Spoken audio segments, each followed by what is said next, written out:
Hello.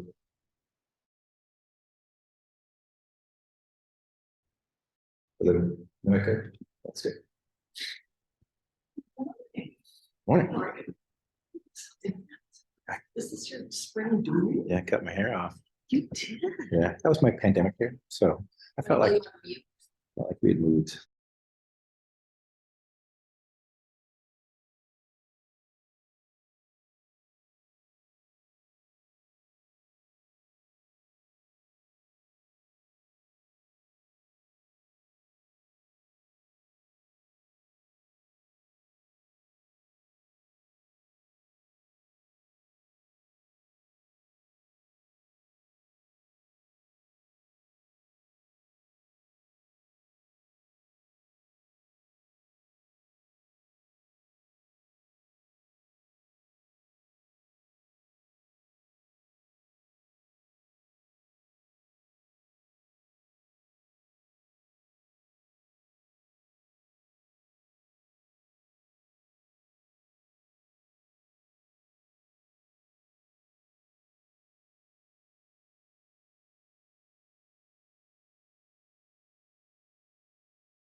If you're watching at home, we're going to begin in about 1 minute.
Good morning, everyone.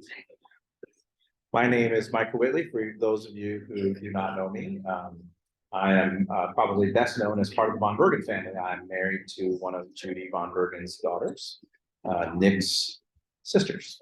They're just, we're everywhere in the church. It's good. But thank you all for being here today. Today we are going to talk about one thing that will be common for all of us, and that is because we live, we all eventually die. And it's something that we have to plan for. And thinking about this topic, I thought a lot about my mother who passed away from lung cancer and some of the wisdom and things that she shared with me. And the one that she said that really stuck with me is she said she looked forward to shedding this limited body. And that really helped me reframe my thinking about this whole process, about thinking about the end of life, and about thinking about the planning that we can do for our loved ones and for ourselves, because it's a time of considerable stress and considerable grief. But at the same time, having a good plan can lessen some of the burden that we have for both our family members and to make sure that our wishes are the ones that are answered. But so we're going to hear from Pastor Clara today, and Melissa and Judy. In that order, but why don't we begin with a prayer? Heavenly Father, thank you for this day and this chance to be together. Thank you for the gift of eternal salvation through the gift of your Son, Jesus Christ. Give us the strength today to use our hearts, but also our minds to listen as we discuss what is a tough topic in planning for that eternal salvation. Give us the grace that we need to think through this, and let us join together in sharing of that common thing that we will all be together in the body. Amen. So first, we're going to hear from Pastor Clara.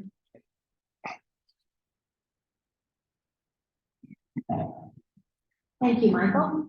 And my part, you'll be pleased to know, is the briefest, because some of you have already heard me talking quite a bit this morning, and the rest of you can look forward to that at the 11 o'clock service.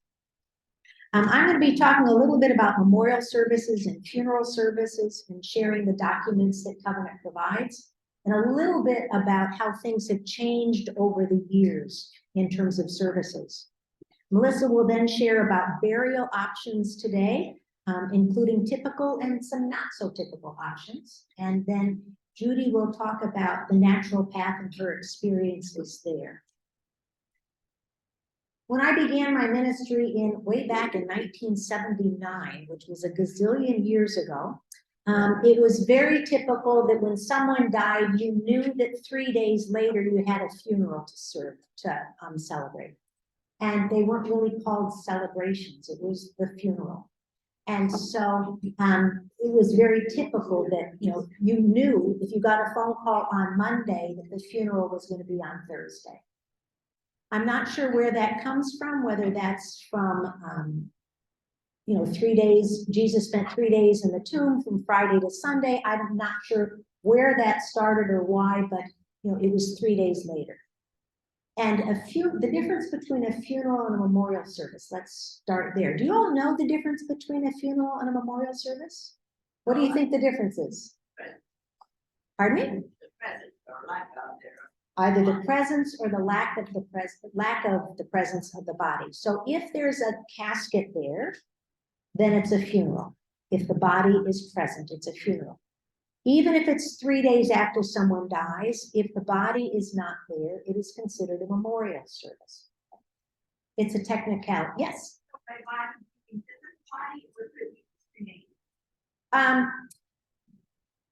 If it's 3 days later, that it usually takes longer than that for cremation. So, yeah. So physical body, I guess, is the short answer to that question. Okay. When COVID hit, people couldn't have funerals or memorial services. And I can only imagine how hard that was for families and friends. Because I think we have a need to come together at the time of death. We need each other's presence, we need each other's love and hugs and support and casseroles and laughter and tears. We need, there's a need to come together. So during the height of the pandemic, people had to delay that. They might have had a small gathering of some kind. Some of them were outside, some of them were, very distant, seating very distantly. But for the most part, we didn't have a typical service at church during the height of the pandemic. So I don't know if that's why now it seems to me as if somebody dies on Tuesday and we don't have a clue when the service is going to be. It may be months from now. I'm not being critical of that. Don't understand that I'm being critical. But I am cautious of that because we have that need to gather. And to wait 6 months is a long time to feel alone as you grieve. So that's just my own personal sidebar. Another thing that has changed over the time is that, in the 80s and 90s, we didn't have pictures at a funeral. The body was there. It would just, the preacher talked and sometimes somebody else would say something, but frequently not. And now, not only do people bring pictures on poster boards, but streaming pictures. And now services are videotaped so that people can watch it later or watch it online. I'm not being critical. I'm just saying that these things evolve. It's not the way it was 40 years ago, and that's okay. But it's a different thing. And I thought you were going to ask a question, Sarah. So things evolve, and one of my, not pet peeves, but one of my concerns about waiting a long time before the memorial service is there's sometimes I've seen a tendency for families to think that they have to do more to get ready for the service. Okay, like, oh, the video isn't quite perfect, we'll run that again. It's like, that's not why people are there. People are there to grieve the person who is dying, to support the family. Covenant's paperwork is over on the table. There are funeral and memorial instructions that you can write out ahead of time so that your family knows what your preferences are. Charlie gave an illustration last Sunday in the sermon where it was a young man died and the mother and the daughter-in-law didn't know whether he wanted to be cremated or not.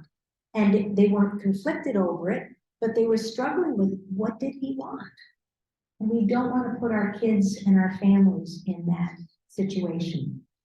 Lots of questions on that worksheet. It's two-sided. You can choose your own music. You can do as much planning as you want. And the more planning you do, the easier it is for your family. I would recommend that you also give them privilege to do something a little bit different if that's what they need. Again, that's just my personal bias. If we make it so rigid and so strict, for some reason, that favorite grandchild isn't able to be there, and the family feels as if they've failed, or if he has a sore throat and can't sing. So give them some leave. Melissa, do you want to talk about the next piece of this?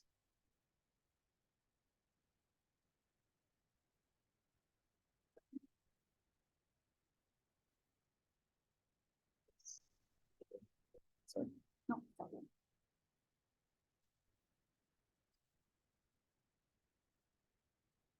All right, I just wanted to as Clara was talking.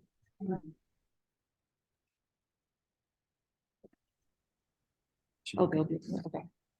That the memorial instruction sheet that is over that Clara talks about filling out. This is something that you could fill it out, choose to fill it out. If you would have bring it back to the church and get it to the office on the church would keep that file. It's something that would be really helpful for us to have a copy of here, so that when the time comes, also give copies to your family, but something that then would allow us to have that information and keep it on file so you know it's in a safe place as well. So I'd encourage all of you to do that if you're able to. And feel free to share this form with other people. You know, if you want to share it with your kids or other neighbors, it's just a really nice general purpose form that can allow you to list some of your wishes for your personal services. So I just wanted to share a bit today about burial, actually, and burial options. It is called the Death Care Marketplace, which I found online. That was interesting. So I have some statistics that I just want to share with you in thinking about different options.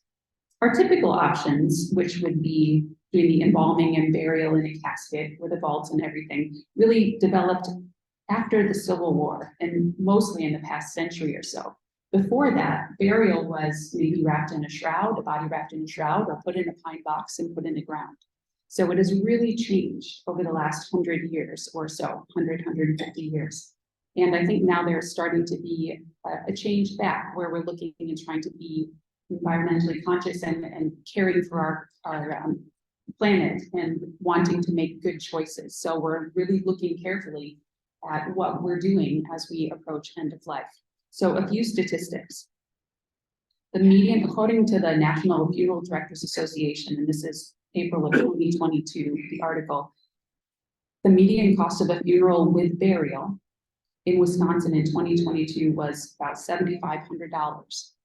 And then the median cost of end of life costs, so different things that would need to be taken care of at end of life, was about $13,000. So the total cost for end of life, including funeral, burial, and then end of life cost was about $20,000 or a little bit more as of last year. So it's a considerable cost if you're thinking about planning ahead. Cremation fees or costs of cremation slightly less than that. If you're including the service cost, including going to a funeral home, working with a funeral director, that there's considerable cost in that. If you're doing direct cremation, which means just going and having the body taken and cremated and remains sent right back to the family without involving a funeral director, et cetera, that was about $2,500. So just to put it in some perspective, of course, parts of the country change this, different funeral homes. So know that all of these things that I'm sharing, I found online, but you have to take that for what it's worth when you're doing your own research. About 94% of all funerals were traditional, what we would call traditional funerals, which would be either the cremation or burial, embalming and burial in a casket in a cemetery with a grave marker. Cremation, though, is becoming more popular. So in 2010, there was about 40% of burials that involved cremation, or bodies that were cremated. But in 2021, that was up to 57.5%. So cremation is becoming much more popular, and they anticipate that it will be even more so in the next 15 to 20 years. This is maybe, so thinking about burial, some of the thoughts about burial is that when you're looking at environmental ideas, the use of the steel and the concrete, the embalming fluid, the gas emissions that happen with creation, all of those things, and people looking at wanting to be conscious of creation, those are the issues that can cause people to look for greener burial options. So something to take into account. It's important to note that there are traditions. My parents already have their plans made. They have plots at a cemetery that are already purchased. They have plans already made. My father will be buried, and that is his family's tradition, and that is important to him, and we respect and honor that, and we will do that for him. My mother is planning to be cremated and buried at the cemetery, and we all want to do what they feel most comfortable with, and it's really important that we honor each other's traditions and each other's beliefs and ideas, while in the context of also looking at what we can do together to continue to care for our planet. So it's caring for each other and it's caring for our planet as well. So here are just a few before Judy talks, and I'm really looking forward to Judy sharing. I wanted to share a few greener options that are sort of out there in the world right now. So here are some greener options for you to just hear about, maybe think about. Human composting. Human composting, let's see, I have a list of, it's legal in California, Washington, Oregon, Vermont, and Colorado. Not legal in Wisconsin, but you could have your body shipped to one of those states and cremated naturally if you wanted. So basically what they do is the body's placed into a vessel with a controlled environment, and there's an accelerated natural decomposition, and the net result is then soil and bones. There's an earth funeral company in Washington state where they return the soil to the family, or they spread it over some reforested land. So there is an option. And it's interesting, I was talking with Michael about one of these options later, and I was like, no, that's not for me. And I think everybody sort of hear human composting, like, no, I think we all have things that we could consider for ourselves, and other things where we go, no, that is definitely not the option for me. So the next one, this is the one I had a bit of a reaction to, was water cremation, or alkaline hydrolysis, it's called, where they immerse the body in a vat of highly alkaline hot water, and it dissolves the tissues within a few hours. It's legal in about 28 states. And the result is a sterile mix of salts, sugars, and amino acids that are unwound from DNA, and it can be poured on soil or just go down the drain. This liquid, bones are again ground. There would be bones left as a result of that. That uses modest amounts of electricity, about 400 gallons of water. It's a little bit more expensive than cremation, but if you're looking at greener options, so there's another option for you. And again, you just must do what is right for you, what makes most sense to you. An option that we'll be hearing about more from Judy is natural burial, where you're buried in a shroud or a biodegradable casket. Could be wood, could be cardboard, could be woven out of reed. There's no embalming, there's no grave liners, there's no conspicuous headstones. It might be a marker of some sort. That typically has minimal environmental impact. The location may be a wildlife preserve or some other park area. And it's offered by at least 358 cemeteries in the US already. And there's a movement towards making that more popular. So one thought about carbon emissions, this is a statistic that I found. So the most carbon intensive burial represented, which would be the embalming and then buried in a casket with a vault. That's the most carbon intensive burial. And that represented just over 0.03% of an average Dutch citizen's lifetime emissions. So they did this with the Dutch population.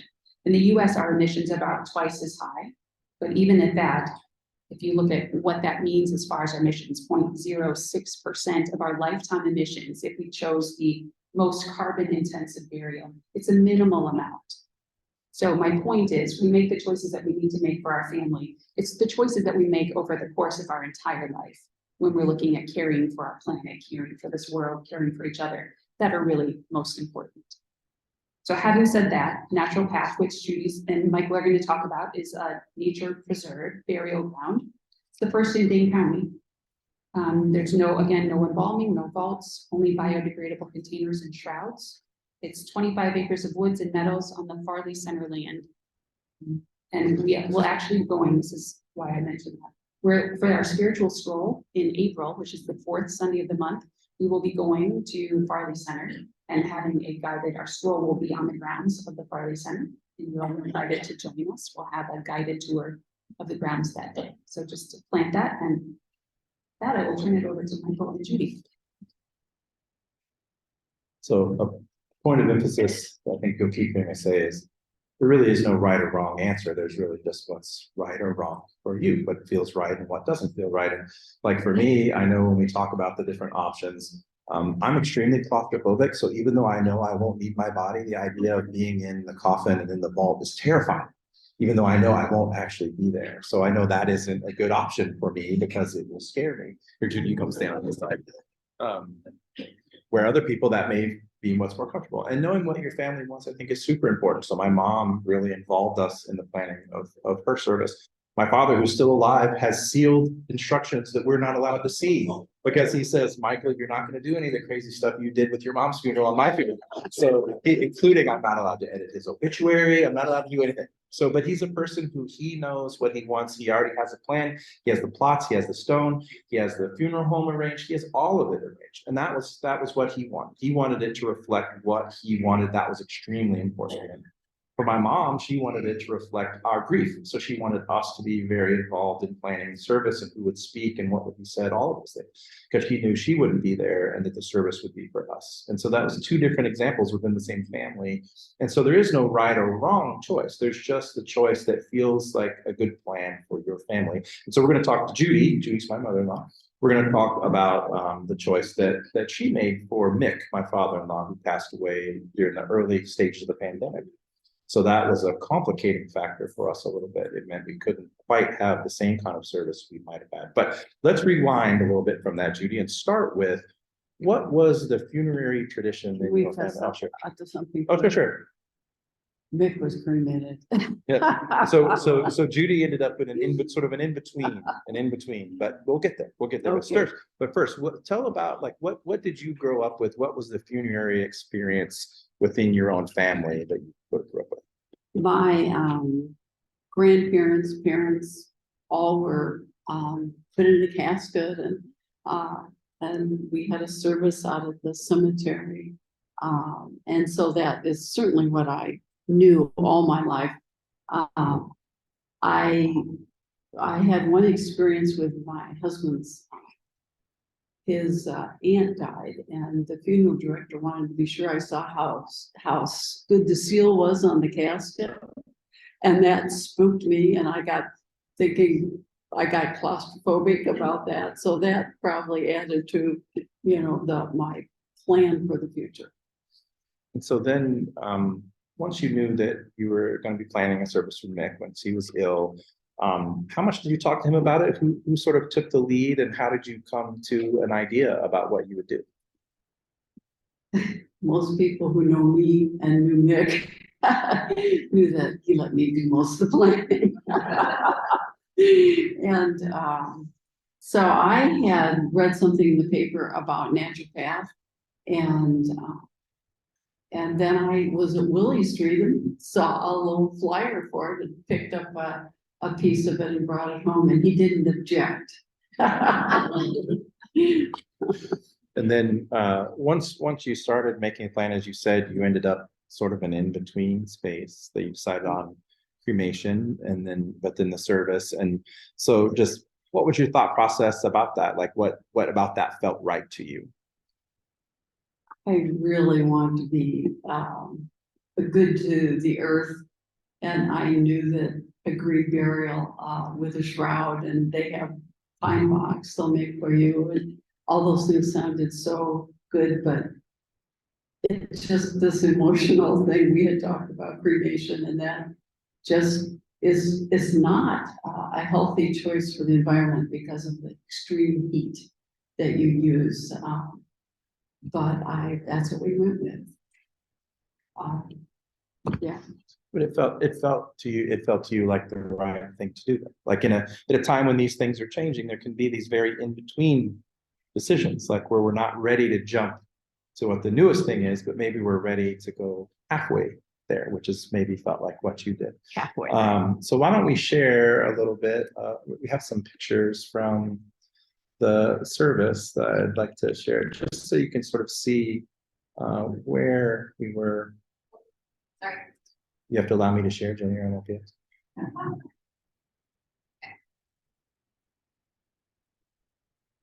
So, keep up this. Share. Oh, is it sharing? Oh, here we go. There we go. So, well, we can talk a little. So this is the. Oh, did it not do it?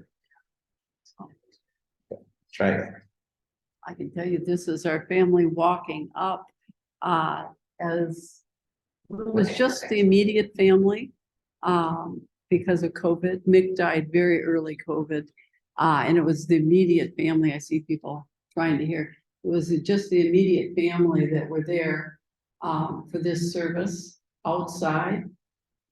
Charlie came. Let's just say quickly, what's the difference between natural path and typical burial, just so people have that? We're in the country here. We it just looks like a woods. And you're walking up a path to the woods. There are no tombstones there. There are some in-ground plaques, but they let the woods grow up all around it. It's nothing, looks like a walk in the woods. That's what you're doing. Is that enough?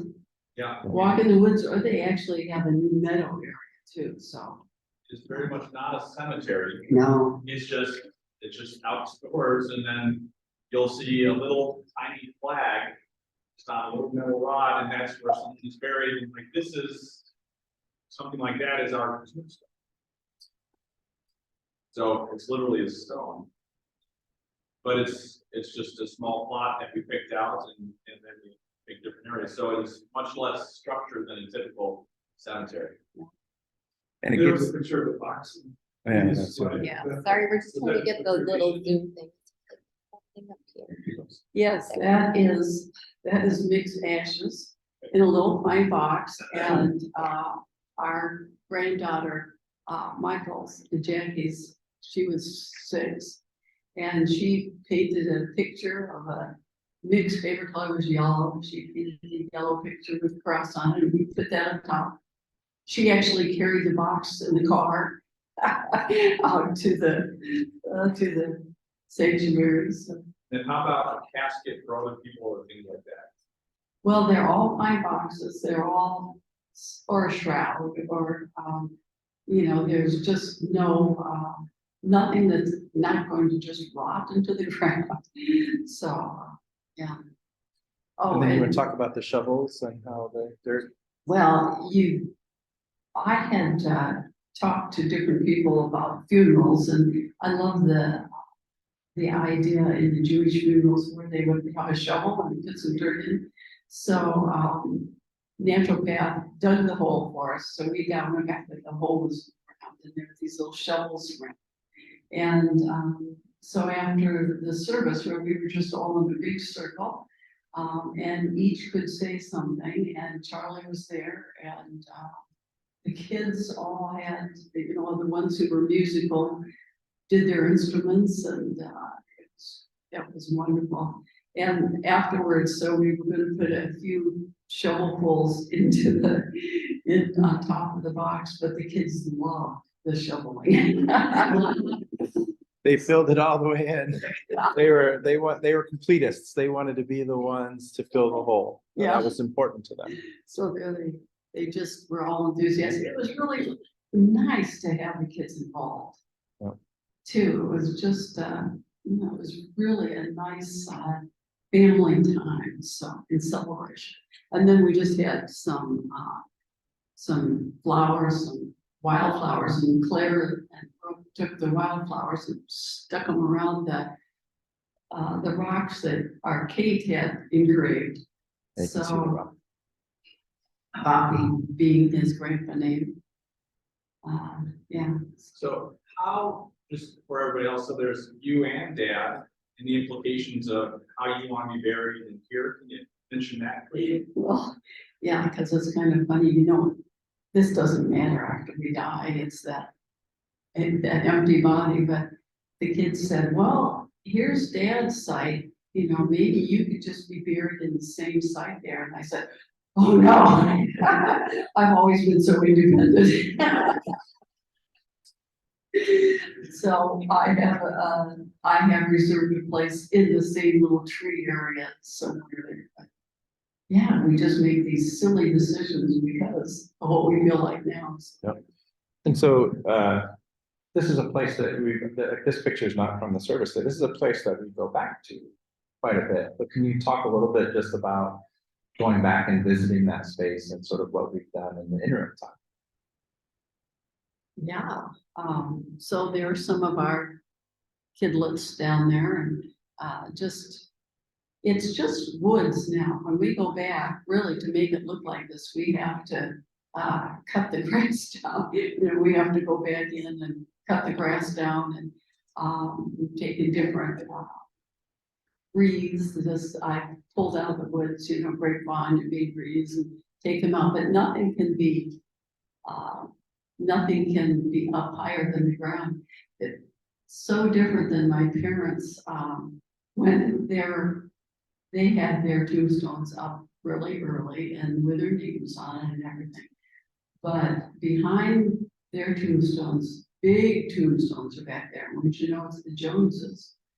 They just weren't keeping up with the Joneses, all these different heights and big ones. So I really that about this too. It's just, it's everyone's equal out there. It's just not fancier for some people. And when it gets grown back up, it's not the easiest to find. So I put a geo pin on it so that when I go out there, I can know where Mick is exactly and helps us find him. But so how has all of this influenced what you're thinking about preparations for yourself, Judy? I hope I can go green.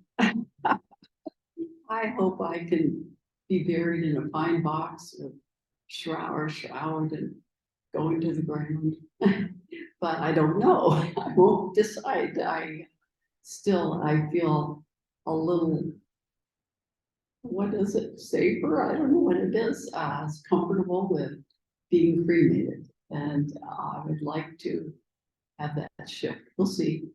Can't make a decision yet. But how important do you think that ongoing conversation is? I know we talked a little bit about it at dinner, and Jackie, I know, she was like, Mom, I'll support you. I'll put you in a box. Yeah, she said, oh, just let's take care of it. And I said, well, I'm not quite ready to let it roll yet. But I think ultimately that's the important part is, again, it's about conversation. It's about honoring people's wishes. And about, does someone care or not care? I mean, I won't care as long as you don't put me in a box. You can put me out to sea or put me under a tree or whatever you'd like to do.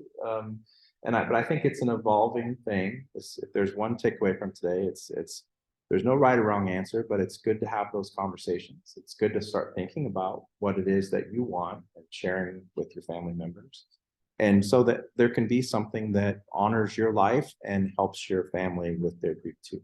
And because ultimately, as Clara started with, that's sort of the function. It's about honoring your life, but also coming together and being able to share the heavy weight of grief that comes with the loss of someone that you love. Because even though we know eternal salvation is better than being here, there's still that absence that we all feel when someone leaves us. And so being together in whatever way works, in whatever plan you have, is probably one of the things that's most important. But so that's our presentation for today. Thank you all so much for being here. Oh, lots of questions, maybe?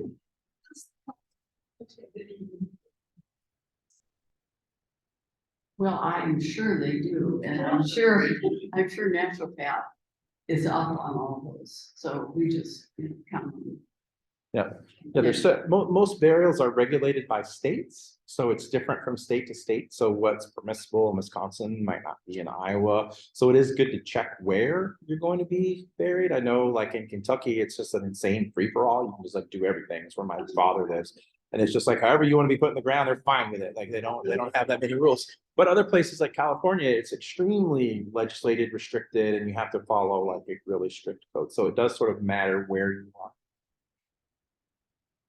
I'm just gonna cut in and add one thing that we forgot earlier, and then I'm gonna turn it back to the Von Bergen family collectively, is the columbarium. Covenant does have a columbarium. You are welcome to have your cremains there.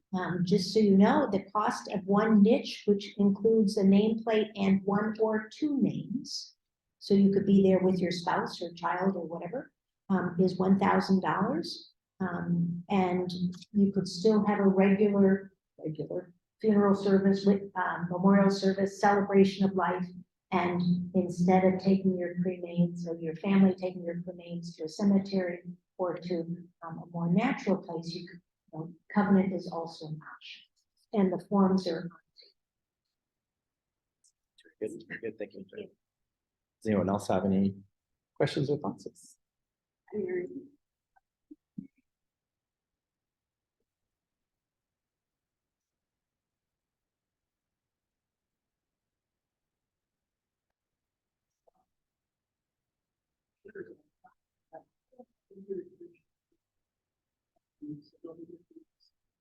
Natural taxation is part of the Farley Center for Peace and Justice. Maybe So if you're watching at home, she's saying that there will be brochures available at church if you're interested in knowing more about where Farley Natural Sanctuary is. Was your question where you would find it in particular?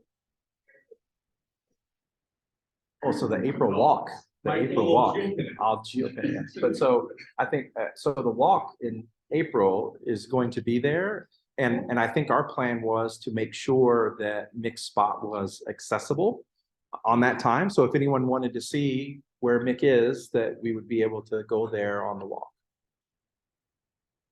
It's just past the world.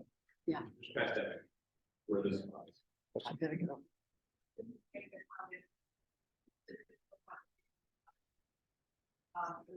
Really hard for my mom.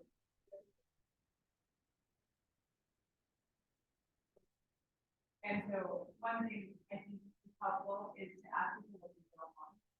Yeah. Because it's much Yeah. harder than very easy for her to say, I don't want this and I don't want this.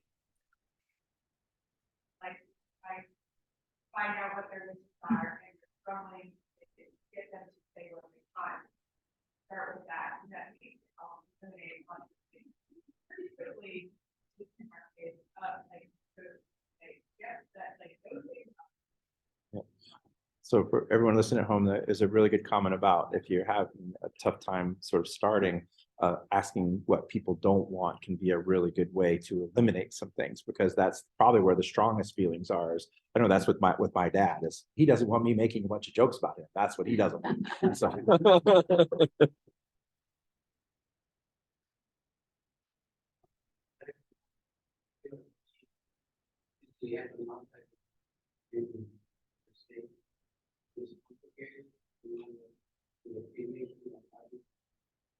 So to bring in from outside the United States, I don't think it's as hard as you think it would, but it's through customs. Customs has very specific forms and requirements to bring remains into the United States. And so I don't know them, but I've had to look that up before. And so if you look up through customs, there's a whole burial section on the customs website that explains what your ability is to import or export remains.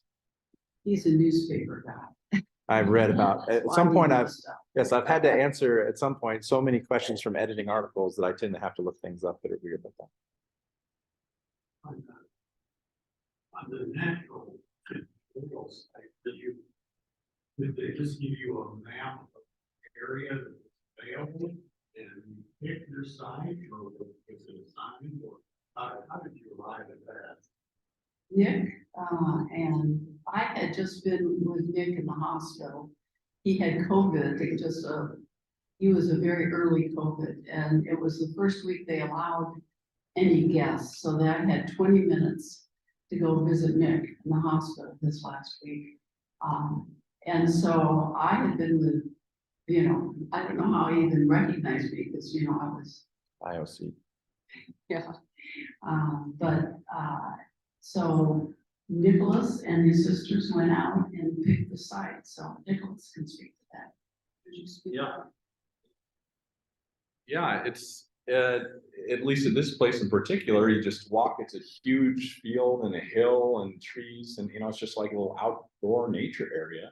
And they essentially said, walk around and see what seems to fit.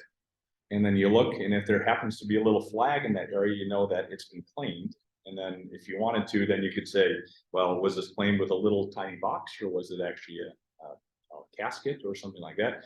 But we just walked up and there was a nice tree and it was over a hill. And we said, well, this looks like a neat spot. And so we then looked and there was no little flags, and we thought there'd be a spot for Mom too. And then that was it. And then we double checked with Mom, and there it was. And it's a place, I mean, it's a place with a lot of nice spots. Like we walk all over that place. Yeah. We go for a hike usually if we go out there. And there are so many places that are a good place. It just depends. Do you want shady? Do you want sunny? Do you want a hill? Do you want a tree? Do you want by a water? It's like, it's got a lot of different locations that all feel pretty special because they're not a traditional cemetery feeling. They feel like a place to go and be alive, which is an interesting place to put people who aren't. But I think when we go there, we don't feel the sense of, or the weight of sadness. We feel active. We feel like we're going for a hike and we're going to go see Nick too. And so it's had a carryover effect beyond the funeral part of it, in that it's become a destination for us in terms of someplace that we just like to go. There are unique implications regarding lack of mobility of visitors. Yes. So we are. Big hill. Yeah, we are up a really big hill, so you got to walk a ways. And so if like there's challenges with lack of mobility, that could be a substantial consideration, especially for the funeral itself too. So. But they're all. There are places closer to the parking Yep. area, Flat flat places that are closer Yeah. to the parking area for sure. Yeah. So as far as other options, they allow scattering ashes, there's burial. I don't know. I mean, I know Mick was ashes in a box. Yeah, he was buried, but so I don't know if they I allow. don't recall. They have a rule, I'm looking at their website, they have a rules and regulation page, and it says, gathering of ashes will be allowed in some designated. So you can go on their website and they do have like information about it. So what of Wisconsin companies? That I apologize. I don't know. I don't think you can just put them anywhere. I think there are, I mean, it's again, state by state. Yeah, and I think that's the rule for that Wisconsin is most states say it's in designated areas, and that's to keep you from like, you go into the football stadium and scatter them like over the edge and onto the field, or like at the dock at the lake or somewhere. So I think there's specific designated areas you're allowed to, and I'm not sure if you can on public lands. But that's one that's state by state too. And again, Kentucky, Wild West, like Kentucky does let you scatter things wherever you want almost. Yeah, just like whatever, just do it.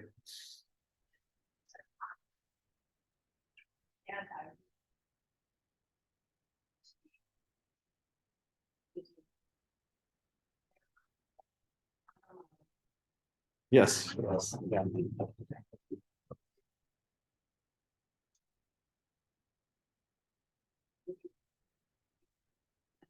Yeah.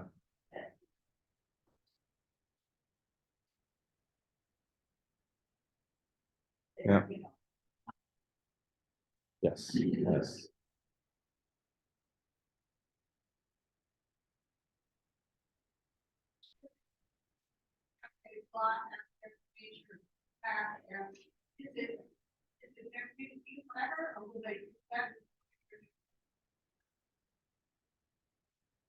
So did you hear? Yeah, so the question was, how much did it cost for a spot for Mick?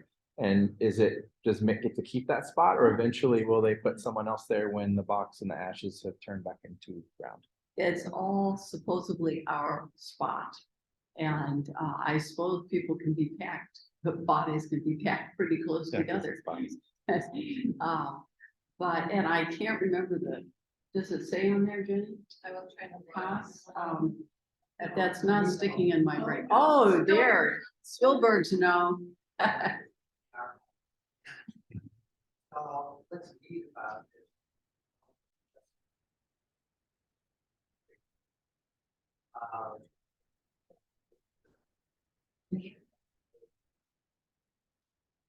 Finally spent and it's 25,000.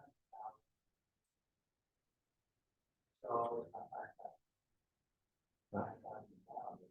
thought that was important immigration there. Good farmers. Yes, yeah, and organic farming and all kinds of things, yeah.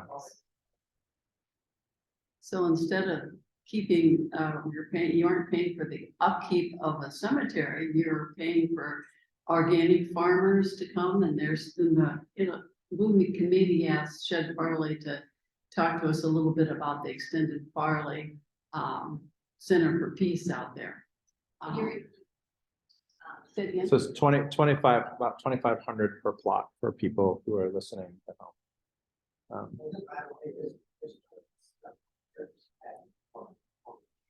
At first, we weren't sure. Sure. Chad Farley could take us around.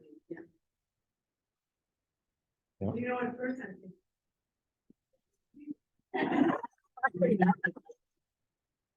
Yeah.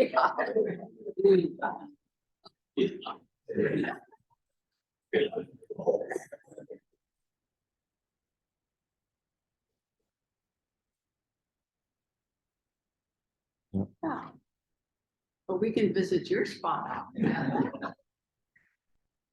We can visit it with you while you're here. That'd be more fun. If there's some new generation, but I'd like to find out. Can't hear this. Since it's so grown up. How do the Well, I have the geo pin. That helps. I mean, I went and stuck a pretty within like 3 feet geo pin so that right over the spot. What does that mean? It means if I use my GPS, I can say, find Mick.